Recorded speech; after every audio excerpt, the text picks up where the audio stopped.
नमो नमः विद्यार्थियों, संस्कृत विषय की कक्षा 6 में आप सभी का स्वागत है। बच्चों, प्रीवियस वीडियोस में हमने चैप्टर 1 प्रथम पाठ है, द्वितीय पाठ है चैप्टर 2 और तृतीय पाठ है चैप्टर 3, तीनों पाठों को पढ़ा और तीनों पाठों के क्वेश्चन आंसर्स समझे। ठीक है बच्चों, आज की कक्षा में हम रुचिरा भाग 3 का 4th चैप्टर चतुर्थ पाठ विद्यालय पाठ पढ़ेंगे बच्चों। ठीक है बच्चों, तो पाठ का ट्रांसलेशन समझने से पहले हम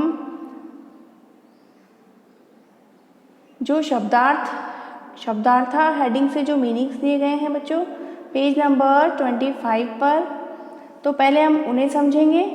इसके पश्चात हम चैप्टर का ट्रांसलेशन सीखेंगे बच्चों। शब्दार्थ दिए गए हैं पेज नंबर 25 पर। पहला शब्द है संगणक यंत्राणी। संगणक यंत्राणी, इसका अर्थ होता है अनेक कंप्यूटर, ब्रैकेट में अनेक लिखा है। ठीक है, संगणक यंत्राणी शब्द बच्चों बहुवचन का है, इसीलिए इसका अर्थ हुआ अनेक कंप्यूटर। ठीक है, नेक्स्ट है बच्चों अस्माकम। अस्माकम का अर्थ होता है हमारा या हम लोगों का। नेक्स्ट है वयम। वयम यह एक सर्वनाम शब्द है बच्चों, और वयम का अर्थ होता है हम सब, वी। नेक्स्ट है बच्चों तव। तव का अर्थ होता है तेरा। और नेक्स्ट है मम। मम का अर्थ होता है मेरा।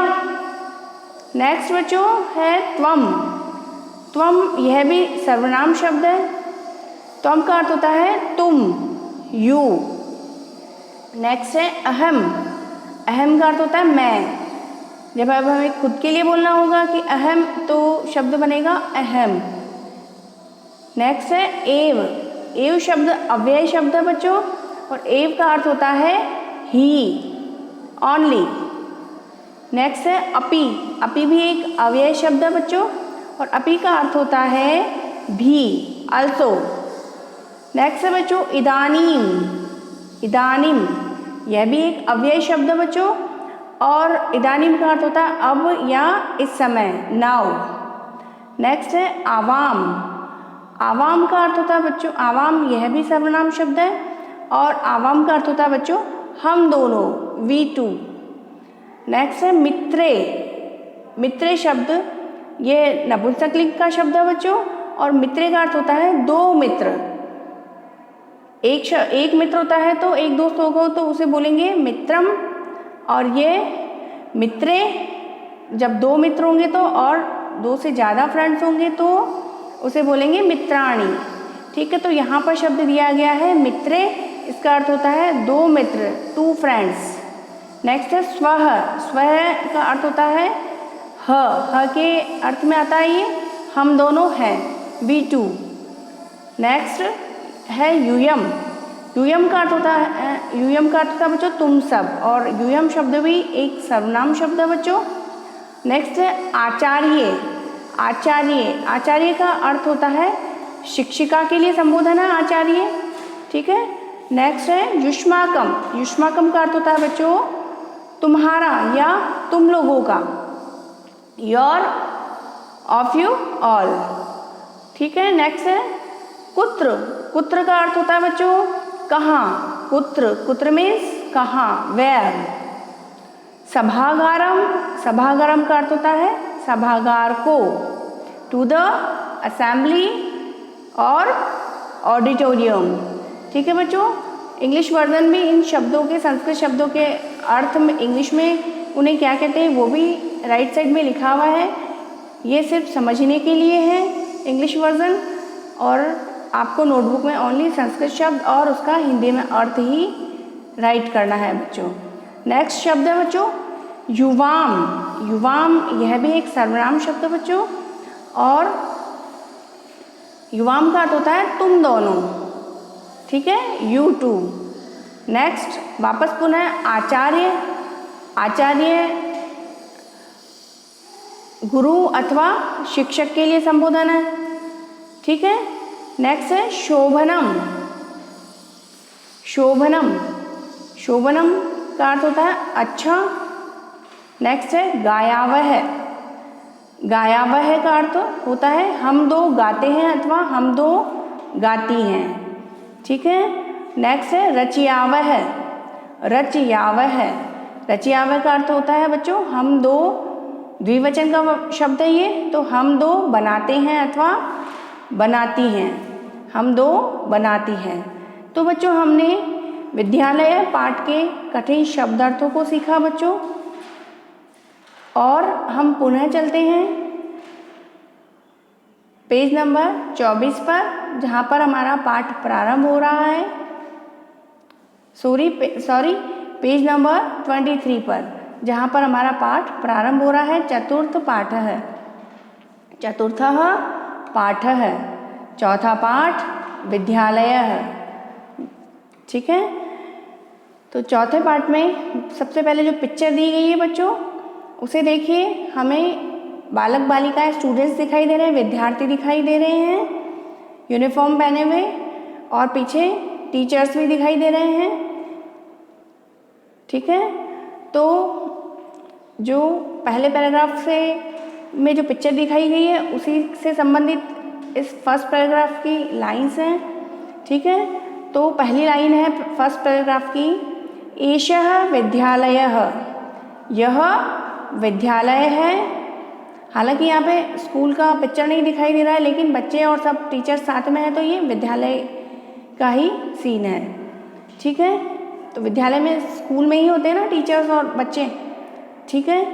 स्कूल की बिल्डिंग नहीं दिखाई दे रही है पिक्चर में, तो ऐसा ना समझे कि ये विद्यालय तो दिख नहीं रहा है, ठीक है बच्चों।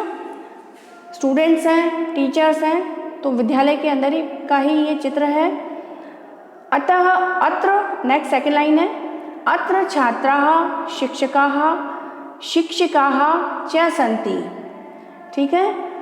तो पहली पंक्ति है फर्स्ट पैराग्राफ की, एषः विद्यालयः, एषः का अर्थ हुआ यह, और विद्यालय मीन्स स्कूल, यह विद्यालय है, यह स्कूल है, ठीक है। सेकंड पंक्ति है अत्र, अत्र का अर्थ होता है यहाँ, छात्राः शिक्षकाः शिक्षिकाः च सन्ति, छात्राः बच्चों यह शब्द, छात्र जो एक विद्यार्थी होता है उसका भी बहुवचन रूप है, और छात्रा जो कि जो स्त्रीलिंग में छात्रा गर्ल, ठीक है, गर्ल स्टूडेंट, तो दोनों का ही ये बहुवचन रूप है। तो इसका अर्थ हुआ यहाँ पर अनेक, बहुवचन रूप है तो दो से ज़्यादा है, तो अनेक विद्यार्थी।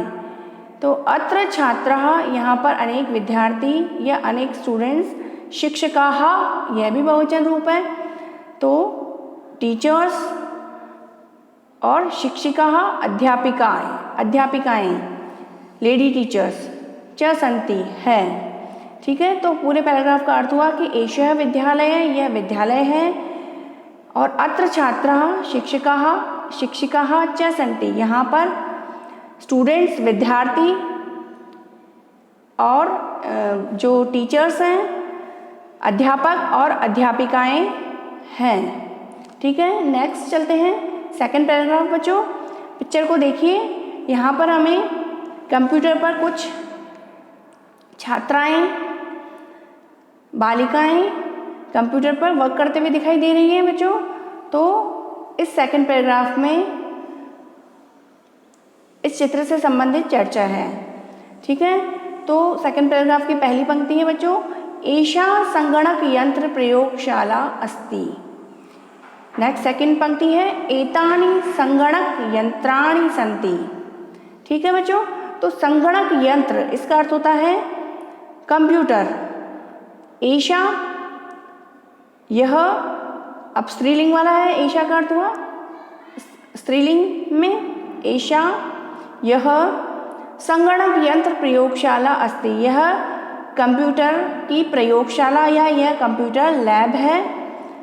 एतानि संगणक यंत्राणि सन्ति, अब यहाँ पर दो से ज़्यादा कंप्यूटर दिखाई दे रहे हैं बच्चों। तो वैसे भी कंप्यूटर लैब में बहुत सारे कंप्यूटर होते हैं ना बच्चों, पिक्चर में हालांकि 3 दिखाई दे रहे हैं, तो यह भी बहुवचन का शब्द है, संगणक यंत्राणि। तो ये सब कंप्यूटर है। एतानि संगणक यंत्राणि सन्ति, इसका अर्थ क्या हुआ, ये सब कंप्यूटर है। ठीक है, नेक्स्ट अगला पैराग्राफ बच्चों, थर्ड पैराग्राफ। इसमें हमें गार्डन का सीन दिखाई दे रहा है बच्चों। कुछ बच्चे खेल रहे हैं, कुछ बच्चे बैठे हुए हैं बुक लेकर के पढ़ाई कर रहे हैं, कुछ बच्चे खेल रहे हैं और पुष्प खिलते हुए दिखाई दे रहे हैं, खिले हुए पुष्प दिखाई दे रहे हैं हमें गार्डन में बच्चों। हालांकि पिक्चर थोड़ा क्लियर नहीं है, लेकिन दिख रहा है कि पुष्प खिले हुए हैं, कुछ बच्चे खेल रहे हैं, कुछ बच्चे पढ़ रहे हैं। ठीक है बच्चों, तो थर्ड पैराग्राफ में इस गार्डन से संबंधित लाइन्स हैं। ठीक है, तो थर्ड पैराग्राफ की पहली पंक्ति है बच्चों, एतत् अस्माकं विद्यालयस्य उद्यानम अस्ति। एतत् का अर्थ हुआ यह, नपुंसकलिंग का शब्द है ये एतत्। एतत् अस्माकं, अस्माकं का अर्थ हुआ हमारा, विद्यालयस्य इसका अर्थ हुआ कि विद्यालय का, उद्यानम गार्डन बगीचा, अस्ति का अर्थ हुआ है। तो पूर्ण रूप से अर्थ होगा इस लाइन का कि यह हमारे विद्यालय का बगीचा है। नेक्स्ट लाइन है थर्ड लाइन, उद्याने पुष्पाणि सन्ति। उद्यान में, गार्डन में पुष्पाणि, पुष्पम पुष्पे पुष्पाणि, एक फूल होगा तो पुष्पम, एक दो पुष्प होंगे तो पुष्पे, और पुष्पाणि का मतलब अनेक पुष्प, यहाँ पर अनेक पुष्प हैं। नेक्स्ट थर्ड पैराग्राफ अंतिम पंक्ति, वयम अत्र क्रीडामः पठामः च। वयम, वयम का अर्थ होता है हम सब, वी ऑल, हम सब, अत्र, अत्र का अर्थ होता है यहाँ, हियर, हम सब यहाँ क्रीडामः खेलते हैं, पठामः च और पढ़ते हैं। ठीक है ना, स्कूल के गार्डन में हम खेलते भी हैं और लंच भी वहीं पे करते हैं बच्चे, और कुछ बच्चे स्टडी भी अगर करनी होती है भाई नेक्स्ट पीरियड में, लंच के बाद वाले पीरियड में जैसे टेस्ट हुआ तो बच्चे वहाँ पे स्टडी कर रहे होते हैं ना, और कुछ जिनको लर्न करके आते हैं वो लंच करने के बाद में खेलने लग जाते हैं। ठीक है ना बच्चों, तो बच्चों आज हमने आपके संस्कृत की पाठ्य पुस्तक का चौथा पाठ, चतुर्थ पाठ है विद्यालय पाठ का 3 पैराग्राफ का अनुवाद करना सीखा बच्चों, और साथ ही इस पाठ के कठिन शब्दों के अर्थों को जाना बच्चों। ठीक है बच्चों, तो आप सभी इन कठिन शब्दों की पीडीएफ, शब्दार्था की मीनिंग्स की पीडीएफ मैं आपको हैंड रिटन सेंड करूंगी, उसके अकॉर्डिंगली आपको नोट डाउन करना है सुंदर लेखनी में, और साथ ही इन सभी मीनिंग्स को आपको लर्न भी करना है ताकि चैप्टर का अनुवाद करने में, हिंदी ट्रांसलेशन करने में आपको आसानी हो। बच्चों आज की कक्षा में इतना ही, अगली कक्षा में हम पाठ के शेष भाग को कंप्लीट करेंगे। तब तक के लिए शुभम मंगलम।